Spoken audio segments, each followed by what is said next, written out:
Okay. Is it 10 o'clock? Is 10 o'clock on there? Did you put yours on so we can see what we 9:57. Oh, okay, good. Go on Facebook. And I should come up, it should tell you I'm live in your book. So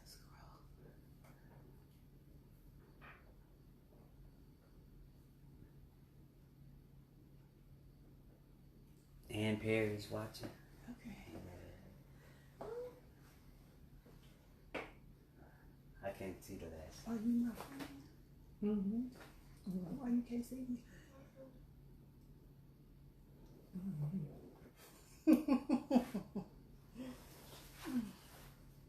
It's 10 yet, honey.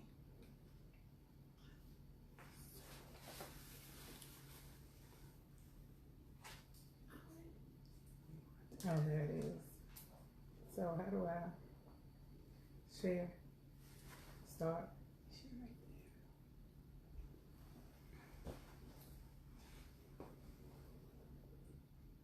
there. 10.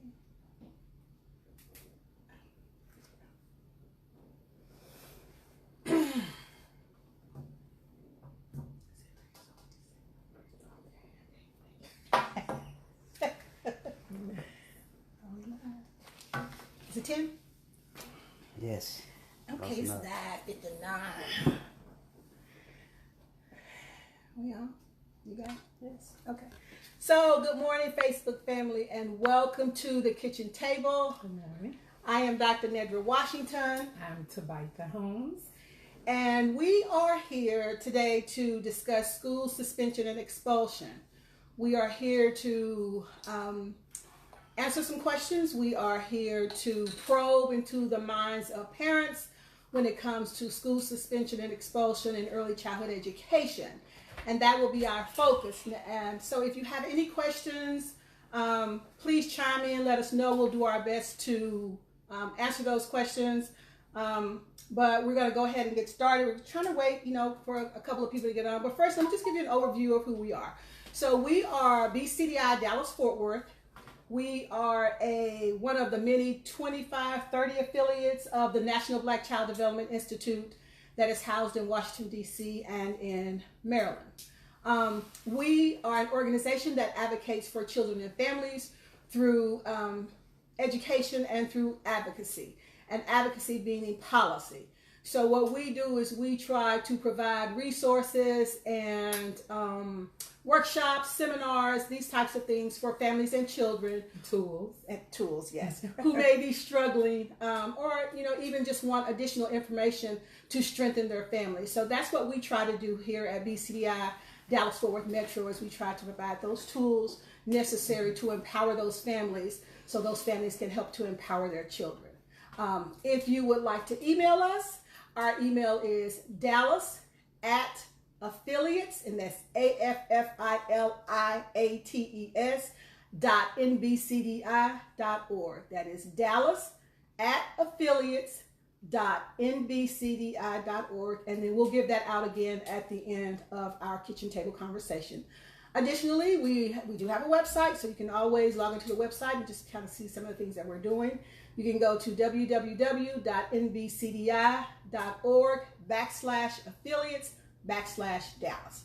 So that's us and who we are. Again, I'm Dr. Nedra Washington. And I'm Tabitha Holmes.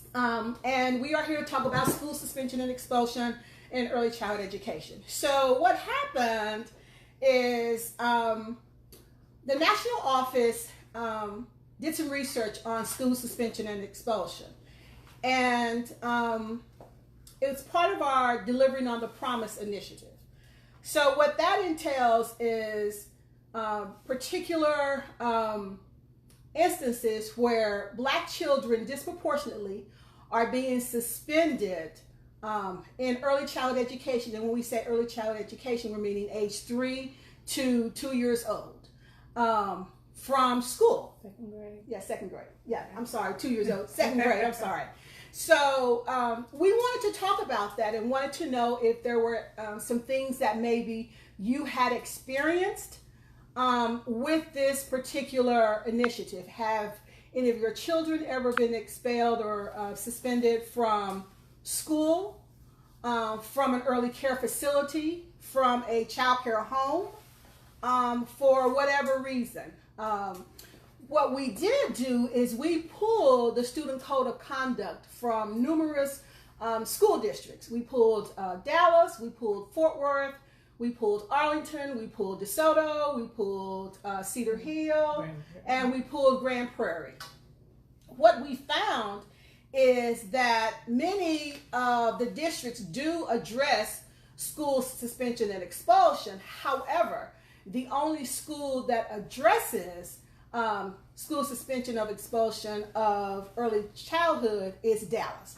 So we want to say kudos for Dallas, to Dallas, for addressing the issue specifically. What we also found is Arlington has a very thorough student code of conduct. And so kudos to Arlington for that. Very super duper thorough. But what we did found that all of the other districts had in common was that they didn't address early childhood education. So that's what we're here to talk about. And so if you have any other questions too, as we progress, feel free to chime in. Yes, to chime in. Share your thoughts, share your concerns, share your questions with us. Yeah. So here are a couple of things that that our national organization found. They found that Black children represent 19% of preschool enrollment, but 47% of school children receiving one or more out-of-school suspensions, in comparison to white children representing 41% of preschool enrollment, but only 28% of preschool children receiving one or more out-of-school suspension and expulsion. That is super alarming. So we have the lowest rate of children in pre-K, kindergarten, the 3-year-old program, but we have the highest rate of those children being suspended or from school. So to me, that's alarming. I don't know about you, but it's alarming to me. They also found that Black boys represent 19% of enrollment, but 45% of Black children, or the Black boys, receive one or more school suspension and expulsion. So that means that two times, almost 2.5 times the rate of other children. They also found that Black girls represent 20% of female preschool enrollment, but 54% of female school children receiving one or more school suspension and expulsion. So if that doesn't alarm you, if you have a child in early child education, I don't know what does. Now, this is not specific to Fort Worth. It's not specific to Dallas or any of the school code of conducts we pulled. This is nationwide. So what that says is that there is a trend nationwide when it comes to Black children in early child education being suspended or expulsion. Right? Right. Yeah. So that's super alarming. So let's talk about it. Let's talk about what's happening or what may be driving these school suspension and expulsions of Black children in early childhood education. So, Ms. Stronow, I'm sorry, Ms. Holmes. Woo. You have an early care facility. Yes, ma'am. And I'm sure you've seen it all in the last 25 or 30 years that you've been in the business. Yes, ma'am. What do you find to be the most common problem or challenge among children when it comes to you maybe having to suspend them from the center? I have seen changes, and I have been the director for Wise Academy in Cedar Hill, a nationally accredited center, and a 4-star Texas Rising Star Center. And so it is alarming that I've seen so many changes over the last 23 years that our children seem to be so angry. First of all, I think we can start there. It seems like our children are so angry.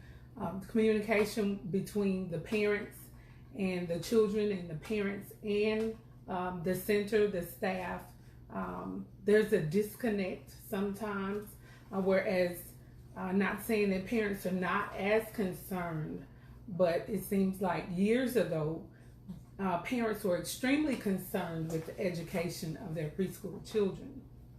Now, it seems like the concern is there, but not as, what's the word I want to say? It's just not as consistent, maybe. Well, consistent, but I don't know. I'll get to it in just a second. Okay. But just at an alarming rate, when we have issues, of course, we are to redirect the children's behavior.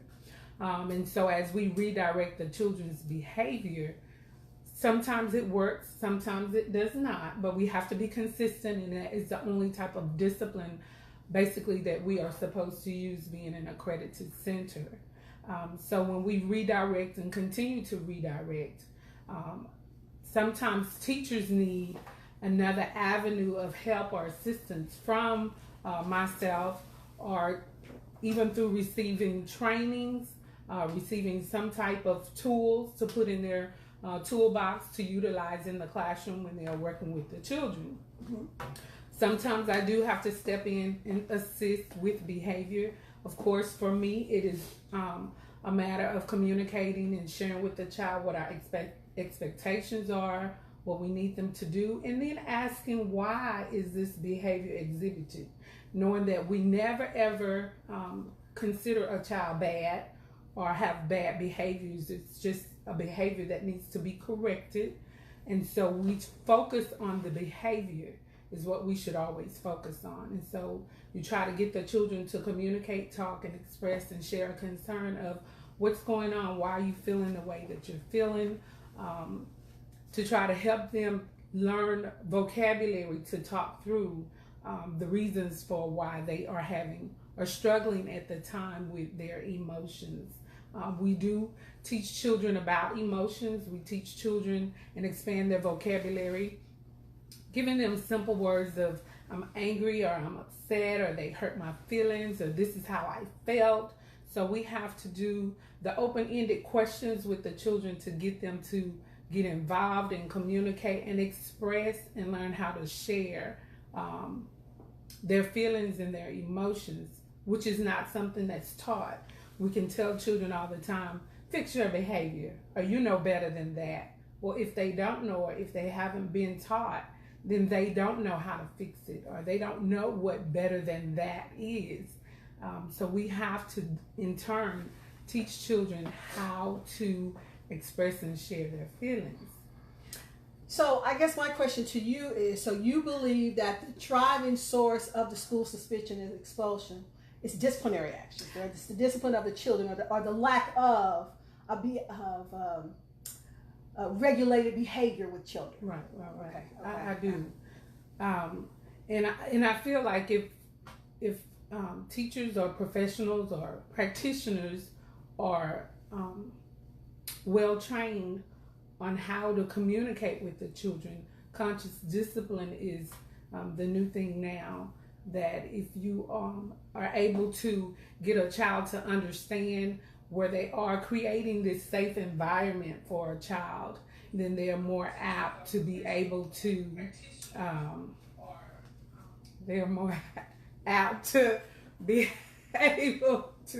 my apologies, to hone in on their emotions and their feelings and work through them, giving them breathing techniques and different things to do in order to cope with the behavior. I think that would help cut down on a lot of the discipline. But also on behalf of the practitioners need to understand that they got the atmosphere for what happens. They can be a trigger to making the behavior really explode, or they can be a trigger for helping that behavior to come back to where the child can then think through and process and work through those emotions and those feelings. So would you say maybe that sometimes children come in with baggage or with luggage? Oh, of course. Yeah. And that maybe there is a story behind certain behaviors that children are displaying. There may be something happening in the home. They could be a foster child and out of home. Right. And acting out. So the comfort area for them may be your early care facility, because there are minimum maybe or there are maximum guidelines but there are sometimes minimum things that you can do to control those behaviors. Would you say that's adequate, or that's okay? All right.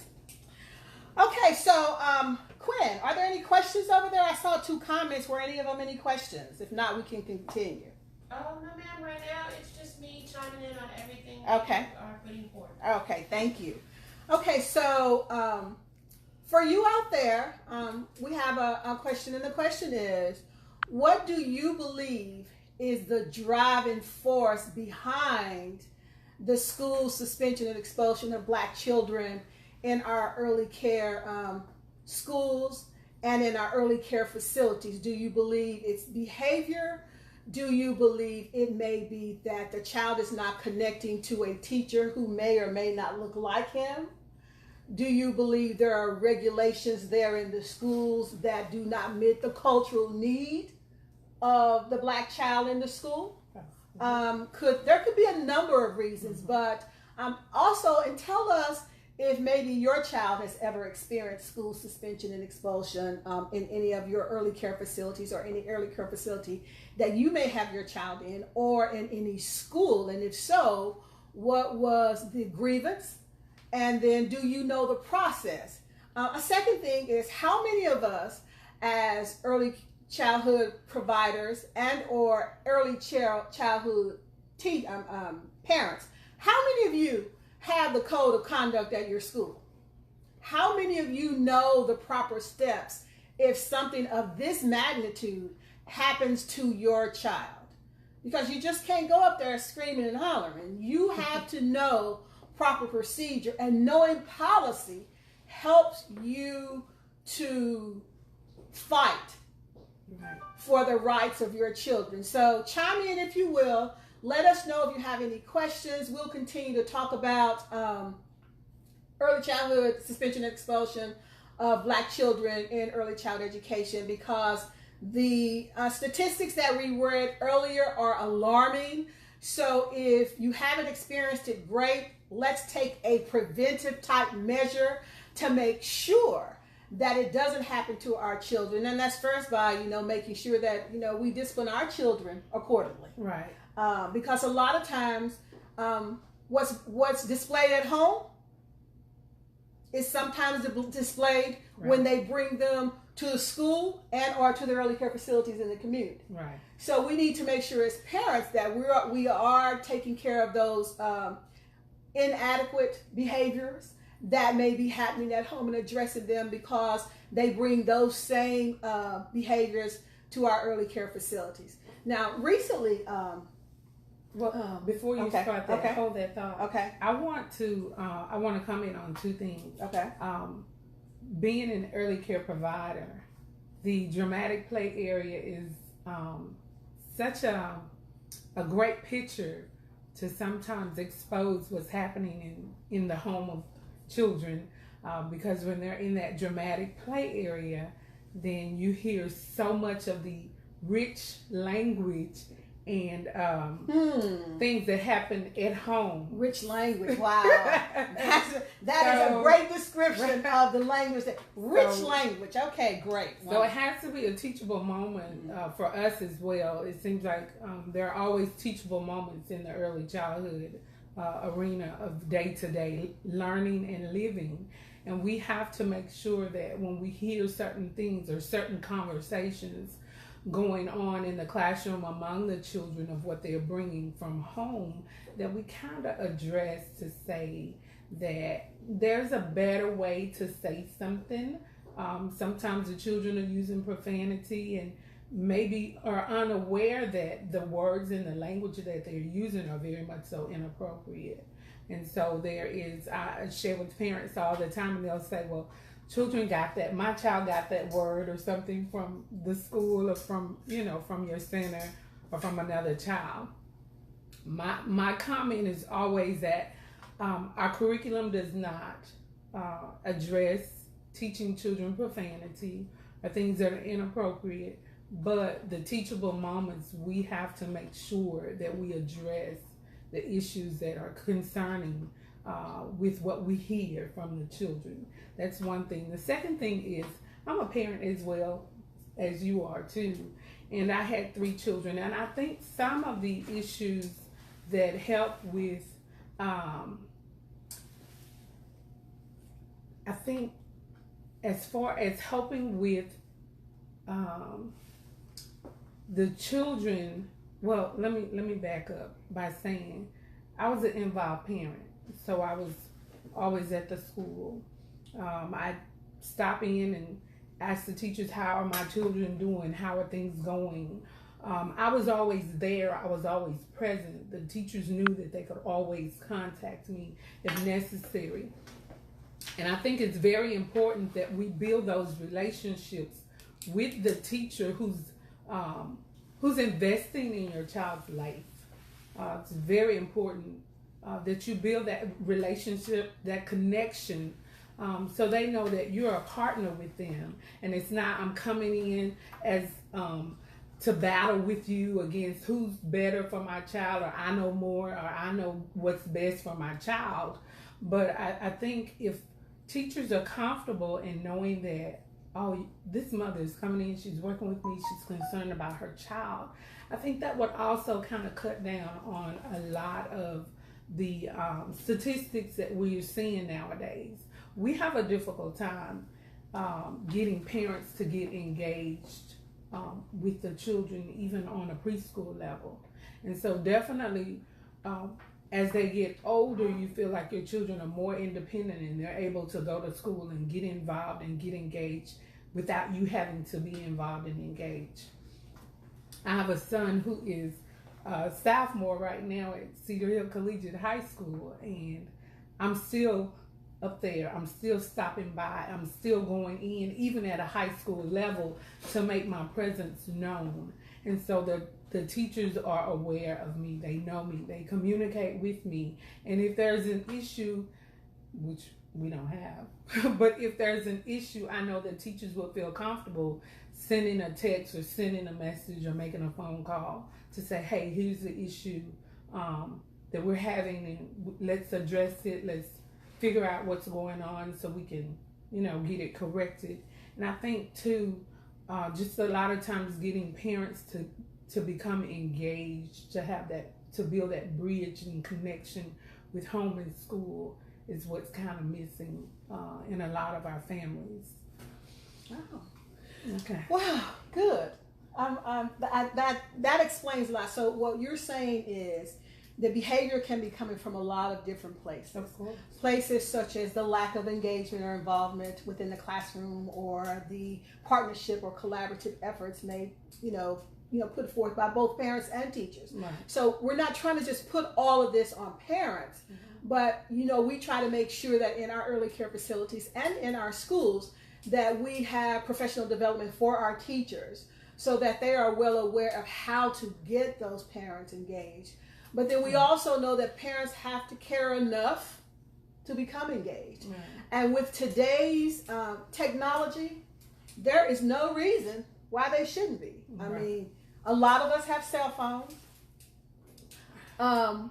So there is Zoom, where if you can't get there, you can always Zoom. There's texting. So if you can give a teacher sometimes permission to text you if a child is acting up. Right. Email. You can say, okay, well, can you put him on the phone, or can I see him? And then sometimes parents can say 1 or 2 words sometimes, or something like, don't have me come up there. Right. Okay. Right. Don't have me have to leave my job. Okay. Because we don't want parents to have to leave their jobs and, miss, money that we know that they need in the house. We don't want that to happen. But at the same time, I think that we have to understand that disruption in the classroom cuts down on learning time as well. Right. Instructional time for teachers. Right. So which is so important. And then the other thing to school suspension and expulsion, when students are suspended, then they miss out on that instructional time as well. So it's very easy to get behind when you're not there, if children are suspended. Now I know that you recently updated your policies when it comes to school suspension and expulsion. Why did you have to update your policy? Well, Typically, policies are updated as needed for our facility, and so we've been having a few issues with accountability, with parents helping us in that partnership that I was talking about, and so just notice that we've had just such a tremendous amount of behavioral issues where we are asking parents, hey, help us, share with us what you do at home, what works best, how to get your children to understand what the behaviors are so we can address them. And for myself, just not going into great detail, had a parent that was very, I don't want to say nonchalant, but evasive about the issue that their child had an inappropriate behavior that they were exhibiting. And so the parent, even when asking the child about the behavior, the child admitted and confessed to the behavior, but then the parent took a stance of, well, I need more proof. I don't believe that my child would do that, And so I just knew that from a liability standpoint, I needed to make some changes. Never do we ever want to suspend a child because they're missing out, like you said, on that instructional time.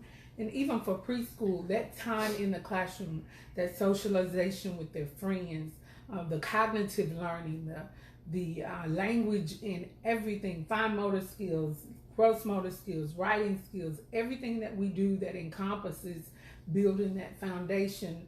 I'm so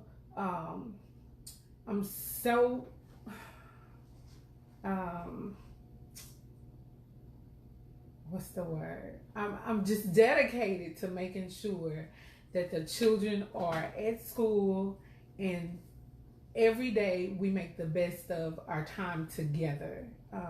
And so I did update my policy. For one, I wanted to make sure that everything is documented. That's the first thing I think sometimes we as teachers do not do, or practitioners. We have to make sure that we document, especially for child care providers too. We have to make sure that we document the behaviors that are going on so we can see and keep a track record of what's happening. Second thing is making sure that after we've documented, we discuss with the child what's acceptable, what's not acceptable. Even sharing that with the parent. We make sure we do what's called the sandwich method. We appreciate you being a part of our program, and we're so glad that you chose us. We love having a child here that adds so much sunshine to our day. But here are the issues that we are concerned that we have. And then close it out again with thank you for your time. I know you could have been anywhere else and doing other things, but thank you for taking the time out to come and sit and think about how we can partner. Then we also try to devise a plan in which we maybe create like a behavioral chart for the child, something positive that they can see. It could be for the morning time to get a sticker for good behavior. Right. Lunch, nap time, get a sticker for good behavior. And for the afternoon time, to receive a sticker so they look forward if they see something visual that helps younger children learn how to regulate their behaviors. And then after devising that plan, we have to also look at if the plan is working, then great, we keep moving along. If the plan is not working, then we need to come back and have another discussion with parents, especially if you have behaviors in which a child is throwing things, throwing chairs, knocking bookshelves over, because I have had that too as well. And so I do not believe in allowing children to destroy the environment. First, of course, making sure that we've removed the other kids to make sure no child is injured, but then making sure that we try to calm down that child that is experiencing the behavior that's unacceptable. And then once we do that, we need to figure it out, to make sure that the parents know that on our end, we're doing everything that we possibly can to work with the child, to talk to them, to give them words and put that anger into language.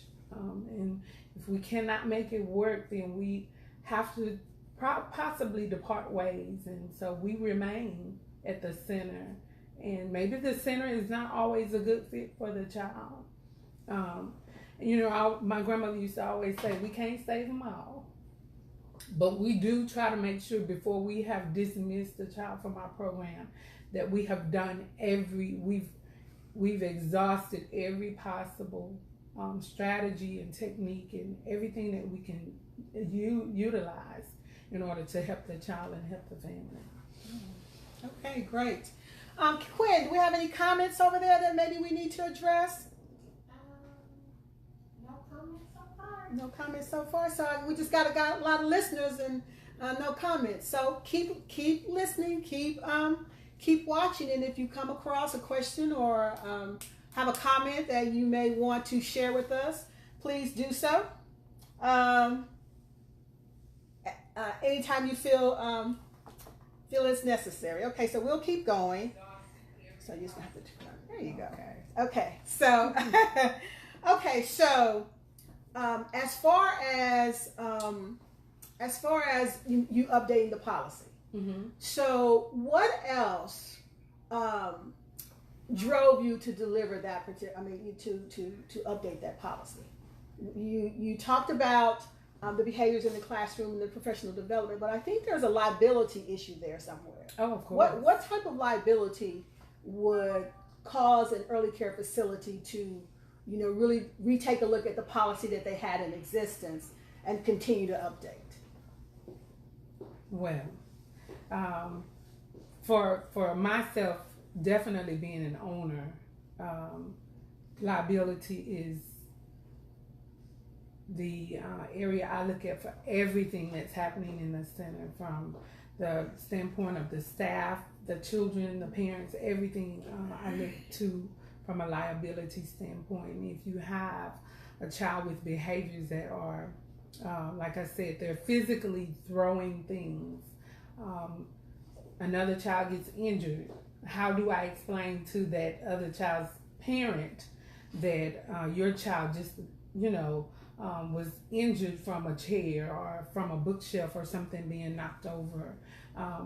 And so that then in turn would mean that I more than likely will possibly having a lawsuit coming my way because I did not do everything in my powers to make sure everybody was safe. We're always trying to create a safe environment.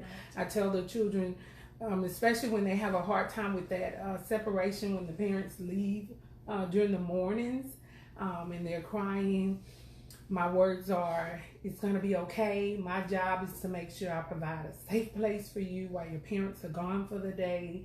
And let me love on you. Let me hug you. This is a safe place. And I just want to make sure I continue to make the child feel like this is a safe place. Well, while we're saying that, we also have to implement that. And so if children are seeing behaviors where other children are acting out and doing things that are contradicting what we're saying, then it is my responsibility to make sure that I do what's necessary to create that safe place for all of the children, even for my staff. My staff will sometimes share with me that the work environment is a little hostile, even with pre-K. So they would, I have to make sure that on top of that, that I share my concerns with the child, with the parent, and make sure that I tell my staff, I got you. This is a safe environment, a working environment for you too as well. So I get hit from all ends. It's my responsibility to make sure everything at the end of the day, everything is safe within that establishment throughout the day. So liability is it's tough.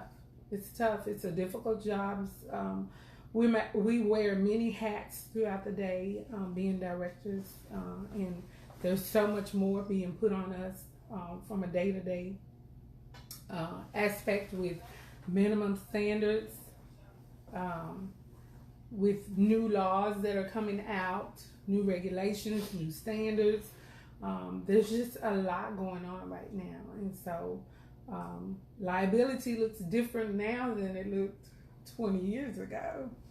So I just have to make sure that I create a safe place where I'm not being sued as well.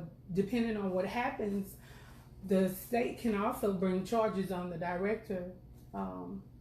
Even if something happens in a classroom, I'm still responsible for hiring the staff and making sure the staff make good judgment calls on what's happening in the classroom. And so my name can go in the database, and I can also as well be arrested and charges brought against me. So from that standpoint, I have children to raise. So I want to make sure that I'm consistently doing what needs to be done to make sure that everybody is safe. We have a question. Okay. From Dr. Sheila Lemar. Okay. And her question is, should teacher prep programs include training related to family dynamics, culture, sensitivity for diverse groups, and behavior modification training? Absolutely. I do believe, Sheila, and thank you for that question. Our belief is everything is systemic when it comes to children and families. So we have to look at the influences that children have on families and families have on children. As you stated earlier, we have to be aware of our behaviors in front of our children, because we all know that children are just like sponges, and so they pick up all of those different traits that that we utilize. So we have to be careful. Now, professional development is super important as we progress through the ages of the children, as children progress through the grades. One of the areas I think that many of our districts lack is the diversity in the classrooms. We have it, but our delivery methods of disciplines is different. So we know that Black parents probably discipline a little bit different than Hispanic parents, or white parents, or Asian parents, or Pacific Islanders, or Native Americans. We know that our disciplinary actions are somewhat different. So I think there needs to be some type of culturally relevant discipline model that we utilize that addresses all of the different dynamics or the different cultures of our diverse children within our early childhood classrooms, and not just our early childhood classrooms, but all of our classrooms. I think this is where we lack, and we give them a little bit of everything, and sometimes a little bit, many times a little bit is just not enough. So we have to look at the dynamics of each group and see what works. Not to mention the fact that sometimes our children don't look like our teacher, which causes problems. And sometimes teachers don't always utilize the discipline model that they've been given. So it causes inconsistency for teachers and for parents. And that's why it is so important to create that partnership, because nobody knows that child better than the parent.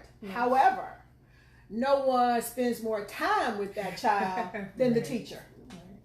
Okay? So those partnerships and those collaborative efforts are so important. So if you can tell the teacher sometimes what to do with little Jimmy, a little Susie, or a little Mary, then it certainly would help that teacher to deliver the best instructions, not only as reading, writing, math, but the best practices for disciplining the child. Right. Okay, because those are challenges, and of course we know that teachers can't put their hands on children. We know that there are certain things that teachers can and cannot say. We know that they've been held to this standard, and sometimes our teachers are restricted. Yes. It's difficult to discipline. I'm not saying that teachers can spank children or anything like that, but there has to be some type of leeway in there somewhere that would allow us to do just a little bit more than tell them to go sit down. Okay. Yes, we can have those conversations, but what happens when little Jimmy or little Susie gets out of hand and they start tearing up your classroom? According to child care licenses, you have to just let them tear up your classroom. And I just say that's unacceptable because it's at the expense of the director. Now, my thought process is I should be able to walk up on Susie or Mary and maybe put my arms around him from on his back way and put my arms around him and talk to him to try to calm him down. But of course, according to child care licensing standards, you are unable to do that. I'm not sure about the district. I don't work for the district, so I can't speak for the district. But I know that the district, especially the Dallas district, has different levels that they utilize within early child education. But the other thing too is I hope that this drives that these statistics from the National Black Child Development delivered on the promise paper when it comes to school suspension and expulsions, I hope they go back and they look at early childhood education and look at what's happening when it comes to school suspension and expulsion and the rate that Black children are being suspended from school, which means that's instruction time that they're missing as well. So it contributes to the lack of learning. It contributes to the low scores that are being given or the results of those tests from many of the districts. And so, as you know, Black children are still at the bottom. Right. Let me also add that with the minimum standards, one of the standards does state that you must use good judgment and have control over your classroom. And so, things are black and white, and you have to, everybody can interpret the standard and the law differently. As for me, with the standard stating that using good judgment and maintaining control in a classroom, there are times when I do have to restrain a child. And so if there's ever a time where that could be brought up, from possibly being a deficiency, my defense to file an appeal against that would be that in the law it does state use good judgment. Good judgment is making sure everybody's safe. Right. And making sure that I maintain control of that classroom. So maintaining control can mean many different things. Yes. So I would just like to make sure I add that. Because it comes back to the safety of children. Right. And so if you have a child that's tearing up your classroom, of course the first thing that we hope is happening is that you're removing the children. Right. Okay. Right. And that we try to address that issue with that child by speaking to that child. But if the child continuously tears up the classroom, of course we know there's cost involved. Yes. And so there has to be something that we can do to assure that we don't have those costs. Right. Because that it's difficult, especially when you're in an early care facility. Right. Our school districts may have a little bit more money. They do. But we know that most of our early care facilities are nonprofits. Okay. Right. And so there's not a lot of money. We manage well. Well, and might I add that to that being an accredited center, the ratios are lower. So therefore you do not have as many children in the classroom. So therefore you are missing funding there. Yes. And then being Texas Rising Star, when you provide care for children that are subsidized, you lose funding as well, because your reimbursement rate may not be the same as what your published rate is. Thank you, Ms. Webb. But so on that note, you are losing funding And we are now trying to the next battle that we are trying to I don't want to say fight, but the next battle that we're trying to fight now is receiving the same equity or equal amount of funding that the school districts are receiving for teaching pre-K 3 and pre-K 4 for those centers that are standing on their own merits of being able to be accredited, and that we have the curriculum, that we are providing a health and a safe place, that we have professional development, that we do what's being asked of us to make our quality of care much higher than just the minimum standards. So there is a lack of funding, which Mr. Alma Langham told me once before, you're going to have to get out of your building, because when they start affecting your dollars, you can't make changes inside your building. So we do have to get out of our buildings and talk to the state representatives and the senators and things of that nature to have our voices heard, because if we don't say anything, then everyone thinks that everything is okay and we keep moving right along. But there needs to be even more changes made in the early childhood field.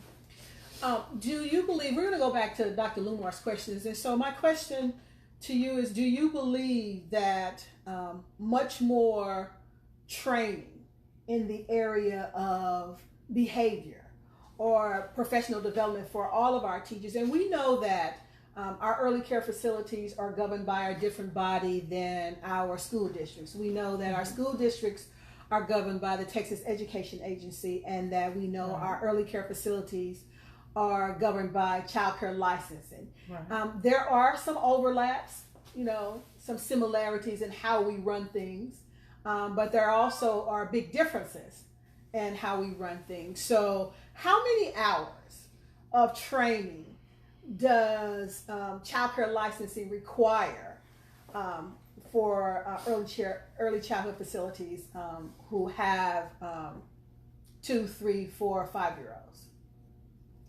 That's a very good question. I believe it's 24 hours. Okay.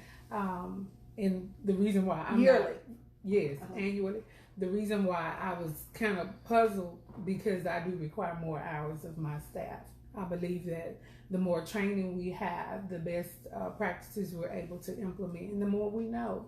And so when you converse and speak with my staff, my classroom instructors, they should be able to talk to you on another level of just not what they call daycare, right, and not knowing what they're doing.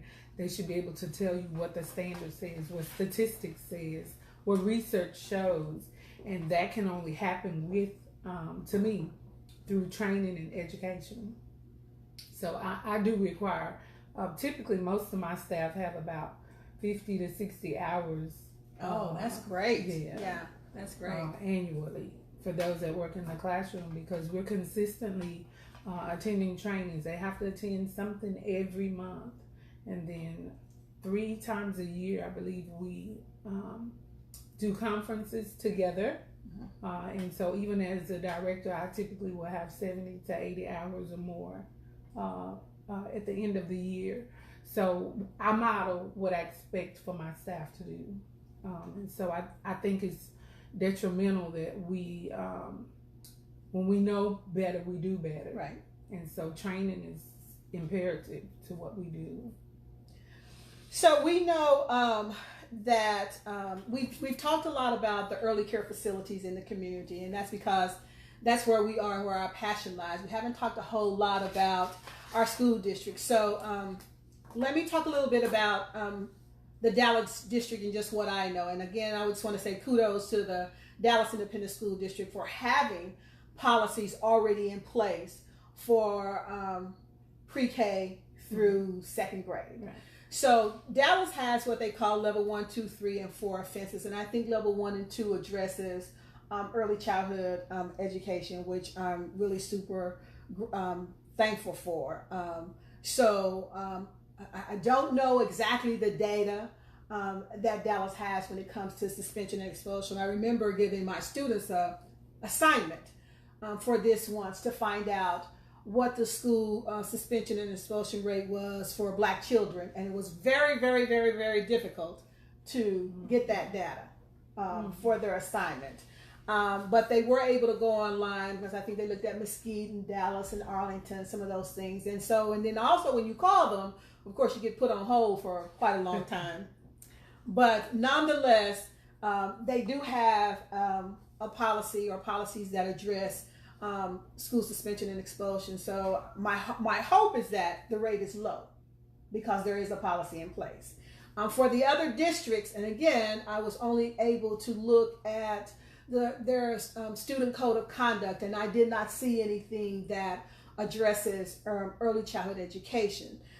With the rate that NBCDI has provided us, it's an alarming rate of school suspension and expulsion of Black children, boys and girls in pre-K through second grade. So we need to make sure as parents, whether you have schools in the district, students in the district, or if you have students in early care facilities, that you create that partnership with them so that we can minimize. We cannot stop everything, but we can certainly minimize the risk of your child becoming a potential statistic within early childhood education. So, Quinn, any more? Yes, we do. Okay, all right.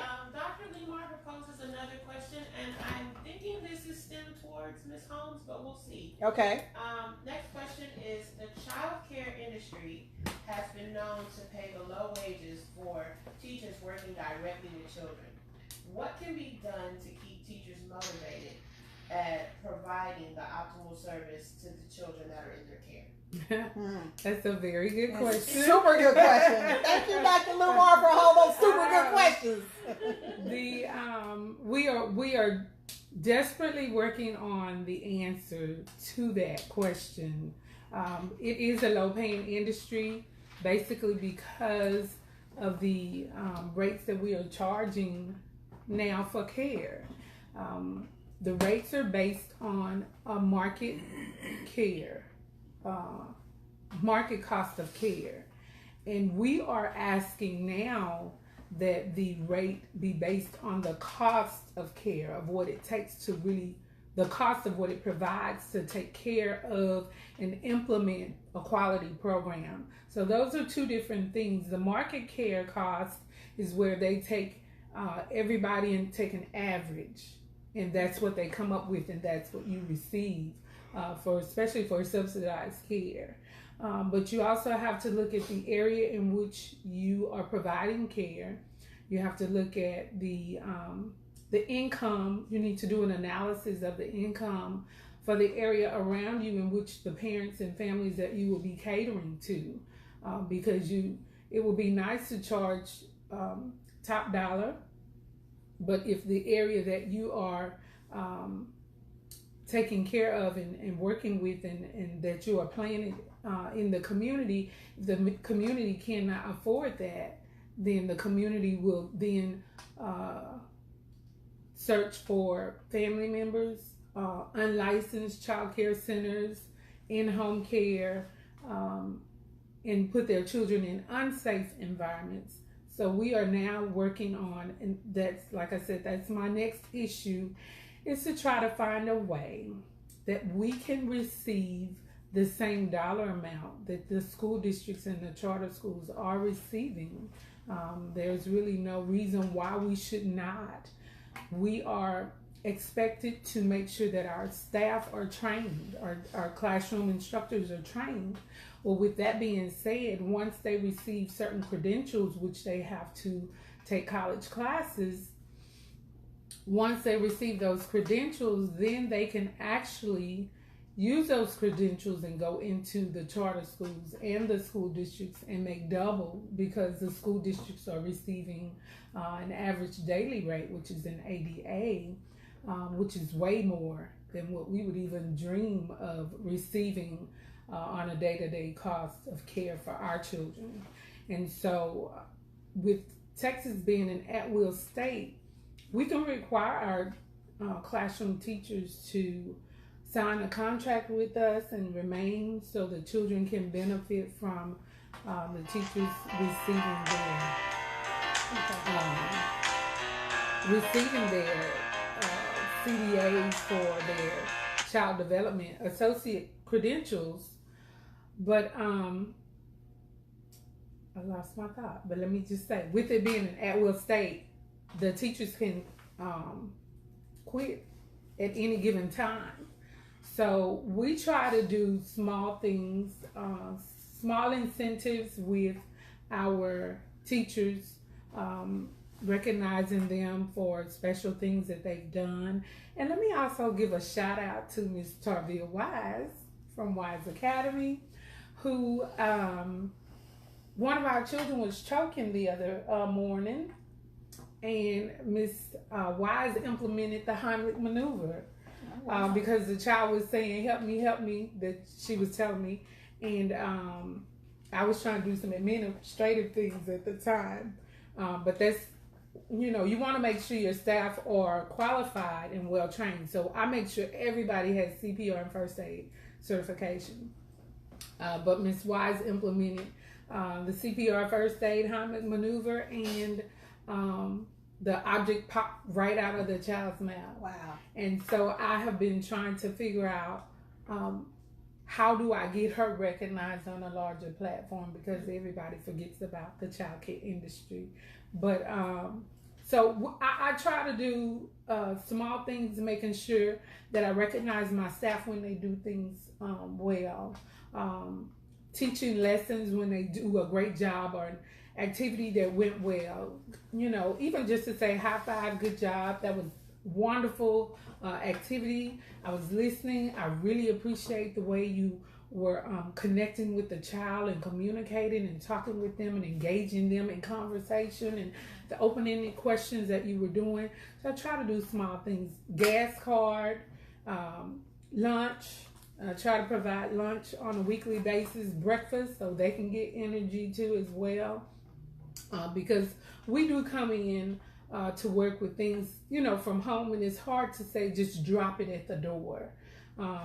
But I do try to get staff to remember, when you come through the door, before you come in, say your prayers, drop it, because the children should not be get the brunt of what's happened outside of the classroom in your personal lives. So we try to do small things like that. I try to do outings where the staff, we go bowling. I love bowling. One of my younger millennial staff now wants to do zip lining. So I don't know about that liability. But it's difficult for us as child care providers to keep up with the districts. The district, and I'm a former classroom teacher. We had summers off. We received Christmas off, Thanksgiving off, spring break off, health insurance, and all of that. Is difficult for us to compete with the school districts and the charter schools. So it's tough out there for us right now. So we just have to find small things.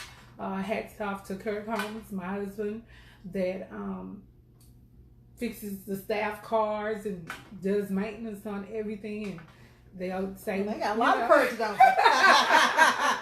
I'm saying, it's like, I'm gonna come work for Wise Academy if I can get my car fixed. I mean, I try to do small things like that. Right, right. If a staff didn't have money and their phone was turned off, let me make sure your phone is turned on so I can communicate and call you in case I need you to come on in for some extra hours or something of that sort. So it's kind of like the small things.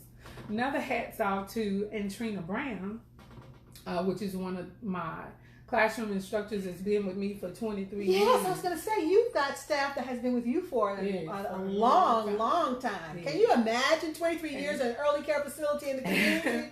So she has to be doing something right. So kudos to you, Ms. Holmes. And let me just say, she used to always tell me, she still tells me now, and she shares with the other staff now, all money is not good money. All right. And so even if somebody can pay you top dollar, how they treat you makes a difference. Yes.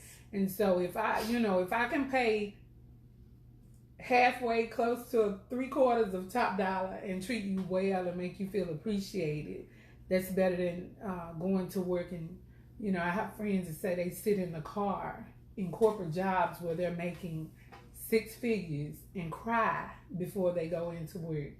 I'll probably never ever know what that feeling is like, because I love and I have a passion for what I do. So I love going to work every day, and I try to make sure the staff that I bring into the facility are people who genuinely and have a gift and a knack for working with children, and it's their passion, and so it doesn't make work stressful and difficult to come to. So yes. I actually had a question, and I'm pretty sure you'd be able to answer this. So when you speak of a educator that's been with your staff for 23 years, how, if that person was to leave the center, how does that affect the children and you as their employee? Because I think they need to understand what that does when you're staying in a center because you love and you have that passion. But if there is a job that's paying more, that's paying more, but what does that do for the children that I've connected with for the last 23 years and the staff? Well, let me say that I never am angry with someone who needs to move forward because they're given an opportunity to make more, because everybody has to live and provide for their own home and their family and their children. So, on the inside, I may be crushed, to let someone go. But I also have to understand that everyone that comes through my doors really should be put in a position that I am training them to send them out into the world to do exceedingly and above all, even from where they are in my center. So I can't be upset with them. Just know that please give a 2-week or 2-month or 2-year notice. But as for the children, we have to be honest with children, and you have to explain, because they will say, well, what happened to Miss Such and Such, or where did my teacher go? And you have to just share and be honest and say, your teacher had an opportunity to go to another school and help other children just like they helped you. And so we want everybody to have an opportunity to share this person that is so loving and has such a gift to give to the children. But it is difficult, especially when you find good staff, to try to retain is very difficult. But you have to allow people to go. I mean, you can't keep anybody anyway. Like I said, it's an at-will state, and they can leave at any given time. But you do want to let people know that you do appreciate their investment into your center. I even allow staff, when we have staff meetings every month, I allow staff to share their concerns, and they can give me ideas and suggestions, and we work through it. We talk through it. I do take some of their suggestions to heart, and I implement them. If I don't think it's beneficial for the center, for the children, for the parents, for the staff, and from a liability standpoint, then I explain why I cannot implement what they've shared.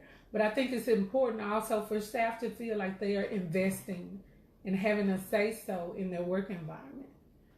It's really crucial to feeling a part of belonging to the organization and making a difference. I think that's really important.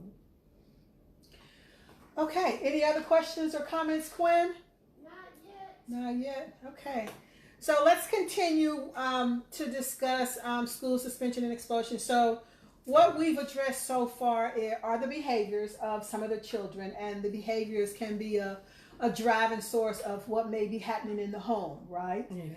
And so, not to say that we're judging, but we know that sometimes, we know we take our culture with us everywhere we go, right? And we know that children often mimic or model what they see. Right. Okay.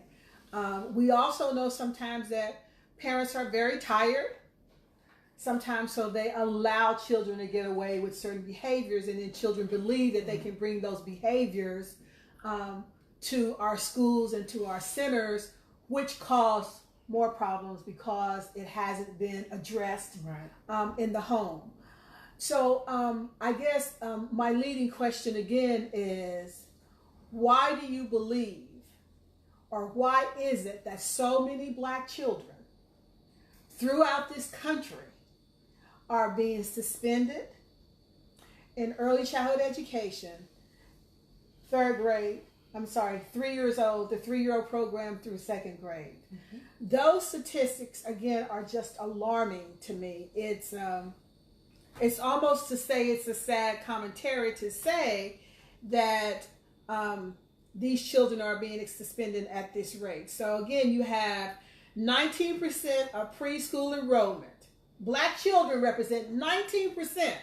So across this country, we represent 19% of preschool enrollment, but 47% of the children being suspended and expulsion are Black children. That's alarming. That's scary. Yes, it is. So that means that 47% of our children are missing out on course instructions. Right. Okay. Then it tells us, which is unacceptable. And so, which causes sometimes those delays. Right. Not that our children can't learn, they just aren't there to learn. Right. Because of things of this magnitude that may be happening, that maybe we may just be unaware of. And then 19% of male preschool enrollment. So Black children represent, in the males, 19%. Okay. And then 45% make up the school suspension and expulsion. Really? Oh my. So that's super alarming for our males. Then we get to our girls or our females. 20% of female school enrollment, or Black girls, represent 20%. But 54% of the females are receiving one or more out of school suspensions. That's unacceptable. Mm-hmm. So this is one of the reasons that we're having this conversation. And the second reason it says, of course, we were talking more about early care facilities, but I want to stress to those parents who have children in school, get that student code of conduct book. Right. Find out what the policy is on school suspension and expulsion in early childhood education and or in middle school and or in high school, so that you will know how to address these particular issues if they happen to come up. Now, what we're trying to do is take these preventive measures, right, so these things don't happen. We can't stop it all, but we can minimize the risk. And minimizing the risk means knowing the policy, right, knowing the policies, and to partner with your teachers. Right. That is just so important, to make sure that we partner. When we do this, then we can relax a little bit.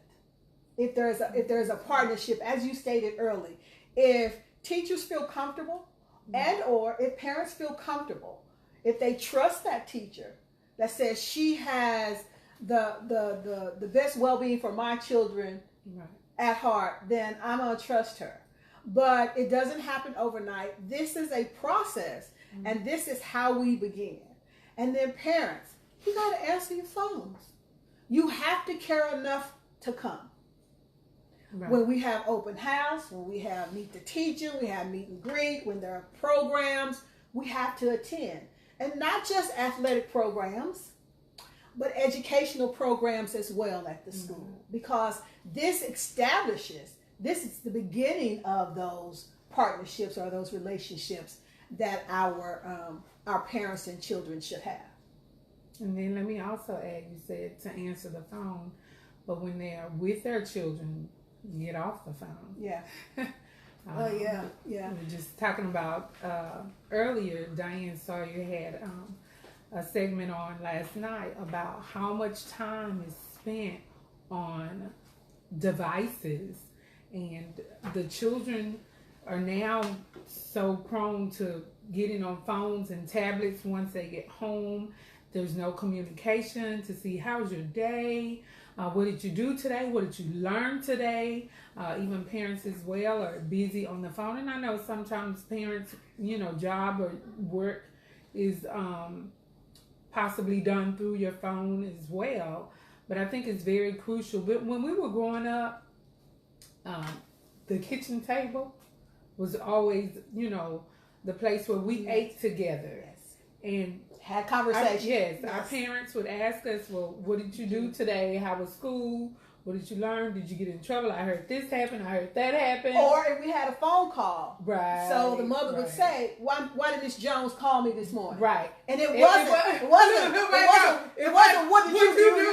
Right. Yeah. There was no what did you do? It's like, you did. Right. If she called me, this happened. Right. So now, when there's a phone call or something, they don't ask that question. Right. Oh, it's the teacher's fault. Right. Many times. And my question still remains, even with my child or my children when they were growing up. Now, out of all the kids in the classroom, why would that one teacher choose you one child to say that one thing that they said in reference to what you did? And I think it's important too that nowadays conversation is, we used to have to go to a different room when adults was talking because it was the word was get out of grown folks' business. Right. Nowadays the children are sitting in the car listening or listening to how parents are speaking ill of the teachers, and so therefore that also creates an atmosphere of disrespect. Right. And so the child feels like, well, if this is how my mama feels, or this is what my mom is saying, then, well, I can go to school with that same attitude and say what I want to say because my mama said.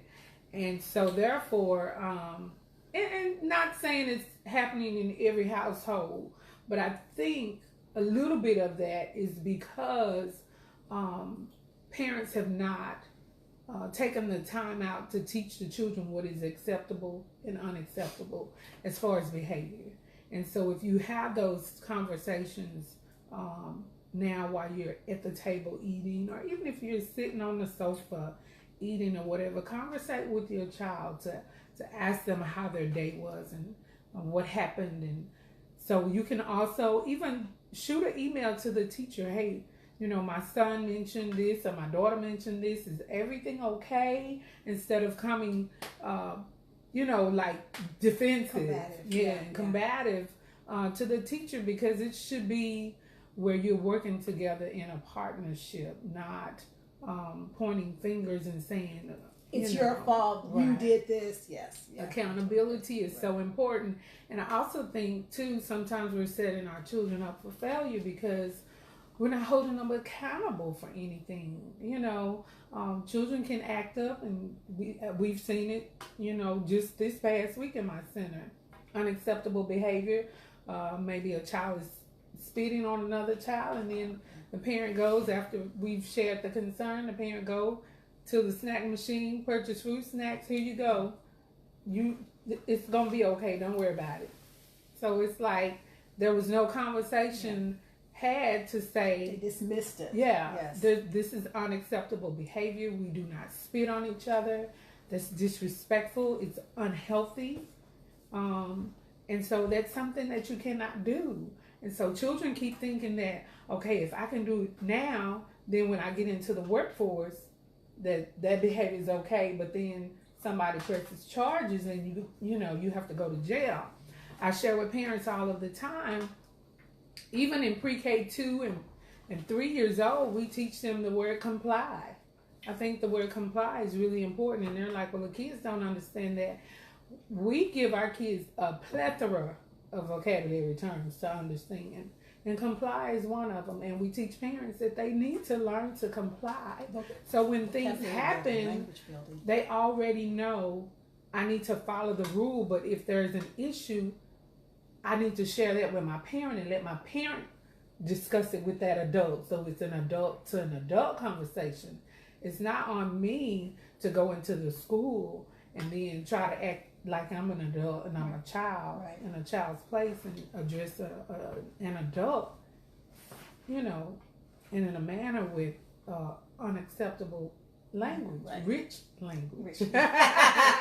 Because even at 2, they can put the adjectives with the word, with the nouns yes. to share. But Yes. when you ask them, you know, what is 2 + 2, or spell cat, you know, we can't do that. Doesn't always happen. Yeah. Yes. But there are some children that are out there, and I have such wonderful children at Wise Academy that are doing well, exceptionally well, and our teachers are able to teach. And that's one thing I stress, that when there's a behavior, you know, I will sit down and talk with the child, but I want my teachers to be able to teach those children that are there, because I feel like the tuition the parents are paying, I want you to feel like you're getting your money's worth.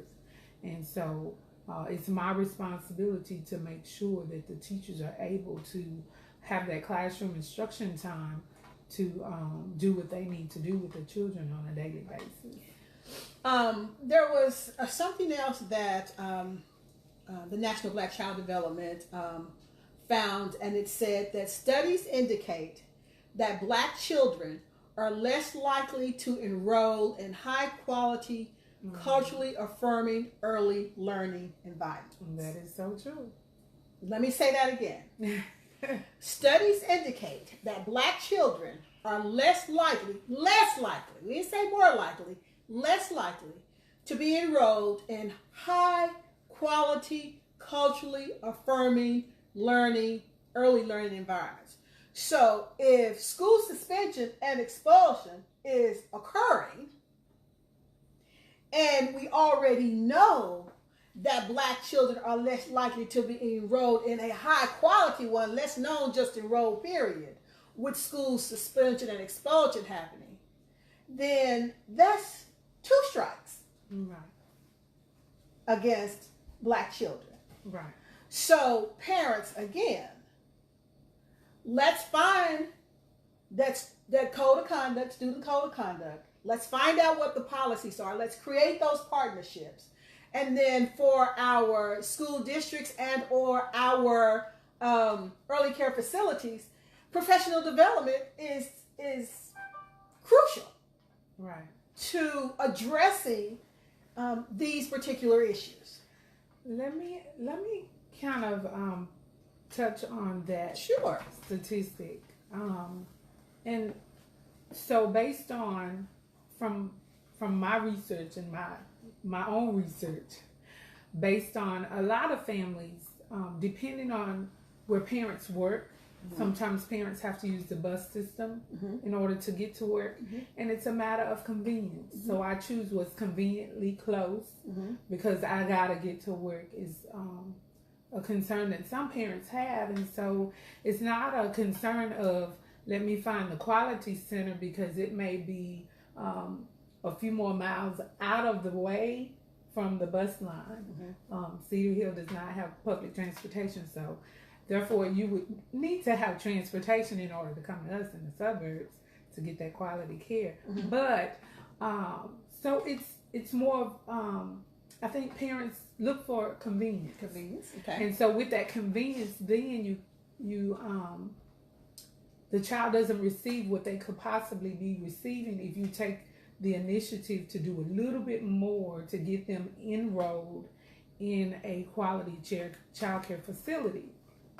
So therefore, with that being said, what?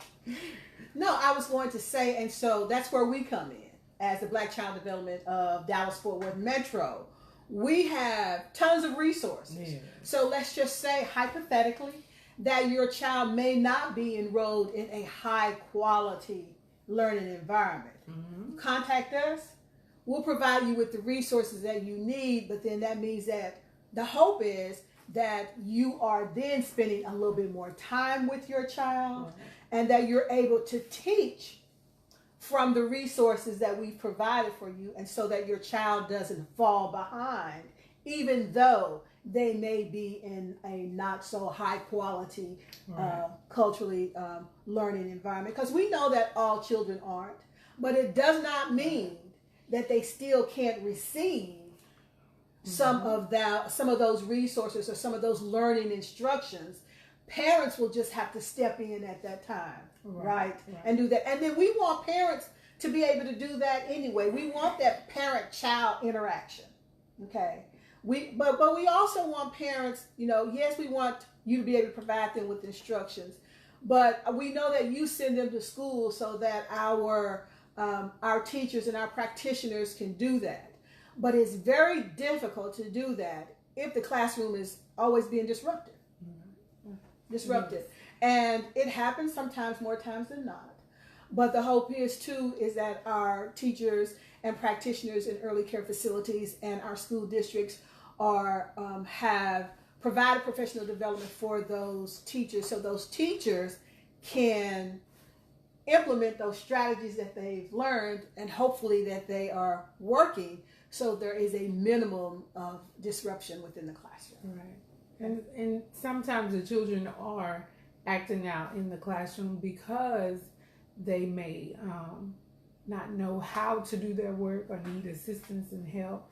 Then you have a teacher that's not willing to help that child. So then therefore you have those unacceptable behaviors of where they are disrupting class. So everything doesn't fall on the parents, or everything is not at home. Right. We have to own our own part. Right. To make sure that child is getting what they need. And then sometimes, it's easy to identify. Mm-hmm. Sometimes it's difficult, to identify. And the best way sometimes is maybe having that conversation with the child and or with the parent. Right. And the hope is that the parent will be honest enough with us so that we can address the issue, and then provide that child with the resources and the tools that he needs so that he can thrive. Right. We as parents and we as early childhood teachers and practitioners, and not just early childhood, all teachers, we have to breathe life and love into our children. Mm-hmm. That's the one thing that we have to do. And if we don't do that, then we fail overall as educators. Right. Whether you are early childhood or primary school, middle school, high school, or even higher ed. We have to breathe life and love into our children so that they know. And when children know you care, conduct changes. And you're able to teach, because one of my sayings is that you cannot teach a child if they don't believe you even care about them or love them. So you have to first get their heart. And when they know that you love and they can trust you, you can teach them the sky is purple and they'll believe it. But also I want to add, looking at report cards and looking at homework. Even for our preschoolers, we have parents that say, oh, y'all just preschooling, and what is homework for? Well, for us, homework is to bridge the gap between school and the child care facility and parents. And it's an activity to do, whether it could be, let's say at the beginning of the year, the project is to do a self-portrait and decorate it. So we send home this almost 11 by 12 piece of paper where they're supposed to cut out and do label and put things on there to represent the child. And so that's a project that would have been considered homework. Well, we would have parents who were saying, well, y'all just preschool is not homework. But it gives you quality time to spend with your child and finding out what your child likes. So they are putting those things on there. Yes. So the simple things that we send home is, like I say, to bridge the connection for parent quality time of you working with your child and getting to see where they are. And then also you should be able to know whether or not your child is meeting certain milestones. Right. So we do assessments at our center, and those assessments give us a snapshot of what the child can master, or what they know, and things that they are emerging into, or the things that they don't really quite yet have not learned certain skills. And so that helps us gauge what we do as far as with teaching and implementing our lesson plans, and what we are doing. So for every individual child, my classroom instructors can tell you these are the letters that they can identify. These are the letters that they cannot identify. These are the numbers that they can recognize, and shapes and colors and things of that sort. And all that stuff is crucial to building that foundation. But knowing that when we send those projects home, the kids are going to be excited and wanting to do those things, the projects. And so then as they get older and progress to my classroom, a boot camp is what they call it. We then take those activities and I take them a little bit further, where we do rhyming words, we do counting syllables, and we teach them the beginning sounds. And so their homework then becomes that nature of getting them really prepared for school. And so my parents then understand that I expect for my children in the classroom to do their homework assignments, and the parents can help out. But eventually I get them to a point where the parents are no longer needed, especially now that we're doing invented spelling. They write down the sounds that they hear for the pictures, and then of course it's building their self-esteem. And so the kids look forward every day to homework. Even on the weekends, there's no homework, I give you a break. Well, my kids want homework. So just imagine now when they transition to kindergarten and first grade, they're going to already have a love and a passion for doing their work and sharing their ideas and things at home with their parents, because they've already established the foundation of this is important. I got to go home. I got to get this done. So I think, we just try to make sure that we want the kids to first have a love for school and a love for reading, and just be passionate about learning in general. Then I think that follows over into everything else that they do, and especially with their self-esteem and confidence. Okay, so with those statistics that MBCDI's white paper have provided us, they also provided us with some recommendations, right? That we could utilize. So it says, number one, to ensure all children have access to the following core elements of affirming, inclusive learning settings, inclusive early learning settings. So when we talk about access, what are we talking about? Access means being able to obtain. Mm-hmm. So what's that word that we use, the big word that they use now when they talk about access? They talk about equity. So, okay. So we're talking about equity when we're talking about access too. So, we have a tendency now, or diversity, equity, inclusion are the words that everyone are using. Yeah, this is the trend now. Equity, inclusion, and diversity. So we know diversity is what we have, right? So we talk about equity, we're talking about access to. So access to whatever is needed in that classroom to assure that students are successful. But you can't be successful if you're not there. Right. Okay. Right. So one of the recommendations is just to make sure that these things don't happen, and if they and when they don't, that our children do have access to the means within the classroom to make sure that they're successful. And that's whether you're in an early care facility, in a charter school, or in an ISD. It does not matter, but making sure that they have access to those different types of things. That's the first recommendation.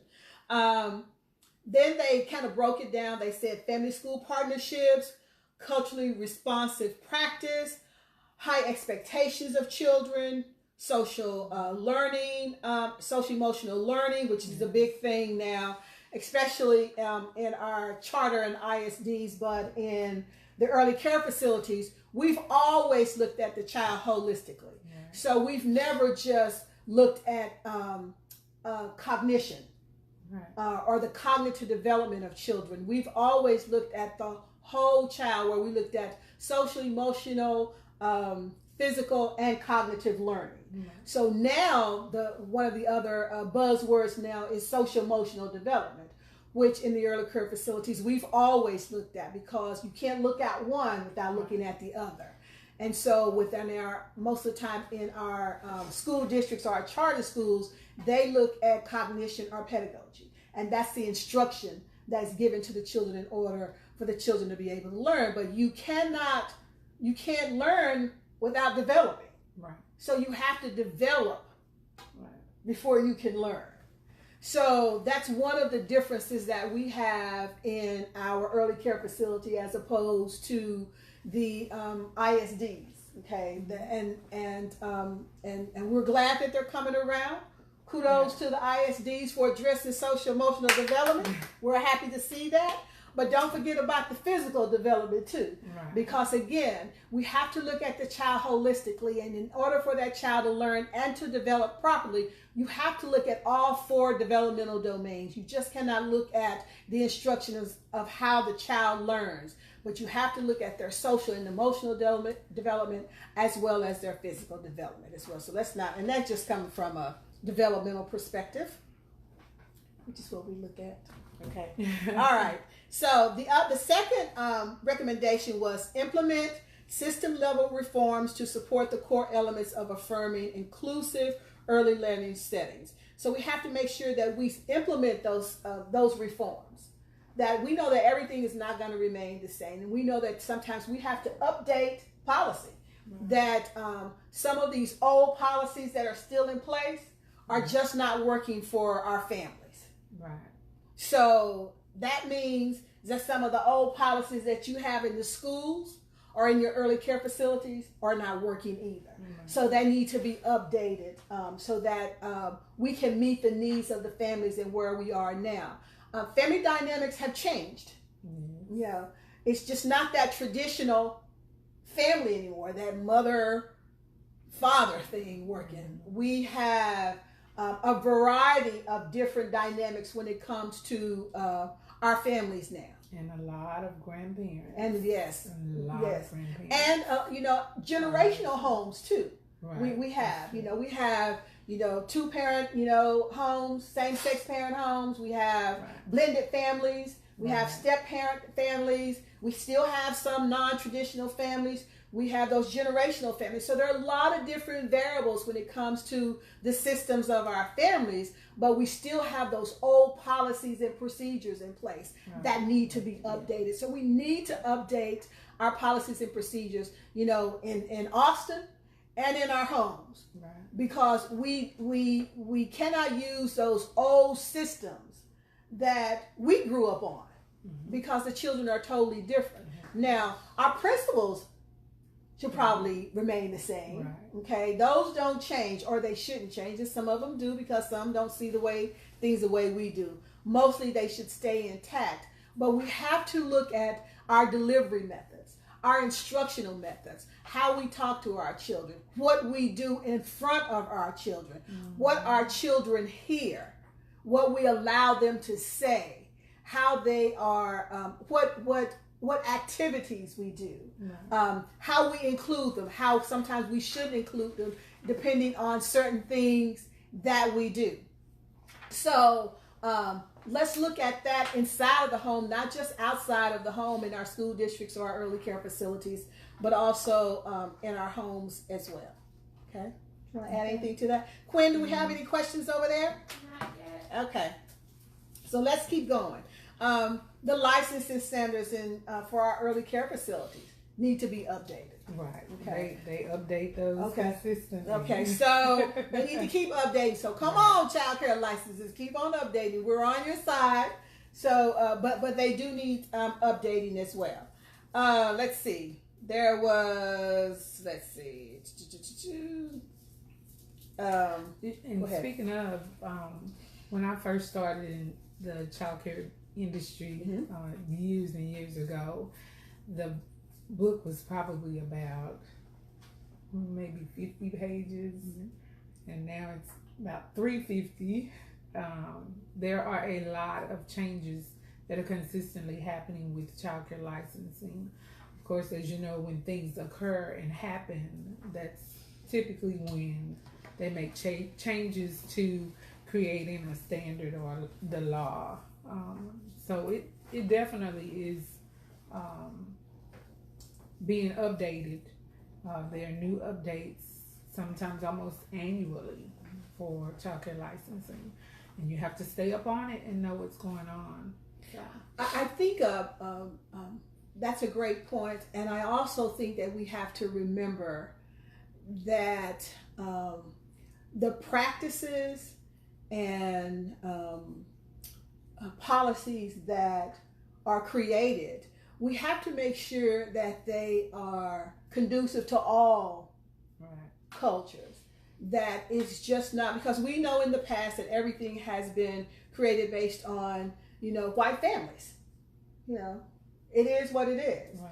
So now, as we have become more diverse in this country, culturally sensitive. Yes, we have to be culturally sensitive, and we have to make sure that we meet the needs, or not to just be specific to one particular culture, but to maybe generalize those findings and say that this is culturally relevant and can be utilized across diverse settings or ethnicities and races. Mm-hmm.